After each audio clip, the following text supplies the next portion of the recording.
Hi everyone, तुम्हा सर्वांचं स्वागत आहे LNN अकॅडमीमध्ये. मित्रांनो, आज महाराष्ट्र शासनाचं राजपत्रक आलेलं आहे.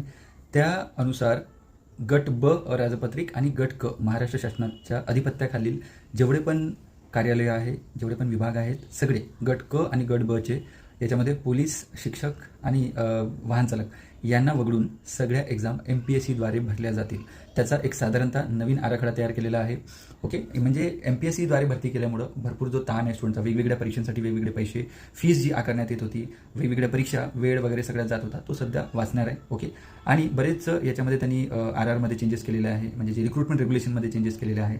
तर आपल्या जे स्टाफ नर्स जे भरती आहे याच्यासाठी सुद्धा बरेच काही चेंजेस आहेत, तुम्ही बघू शकता. डिटेल व्हिडिओ आपला यूट्यूब चॅनलवर दिलेला आहे, तुम्ही जाऊन YouTube channel learn next nursing या यूट्यूब चॅनलवर बघू शकता. ठीक आहे, याच्यामध्ये तुम्हाला सांगतो की नर्सिंगसाठी सुद्धा RR चेंज आहेत, प्लस काही बदल जे झालेले आहेत ते सुद्धा त्याच्या मी सांगितलं तुम्हाला. प्लस याचा अभ्यासक्रमविषयी अजून काही दिलेलं नाही, बट हे सगळं जे RR जे चेंजेस झालेले आहेत त्यांनी पुन्हा रिपब्लिश करायला सांगितले वेगवेगळ्या डिपार्टमेंटच्या आपापल्या साईटवर. तर लवकरच 15 दिवसामध्ये MPSCद्वारे कुठल्या एक्झाम घेतल्या जातील, RR नवीन आणि सगळ्याच गोष्टी आपल्याला बघायला मिळतील. ओके, तर सध्या तुम्हाला एवढं सांगतो की MPSCद्वारे महाराष्ट्रातल्या सगळ्या भरती गटकच्या होणार आहेत. त्यामध्ये आपल्या स्टाफ नर्सेसच्या सुद्धा भरत्या होतील.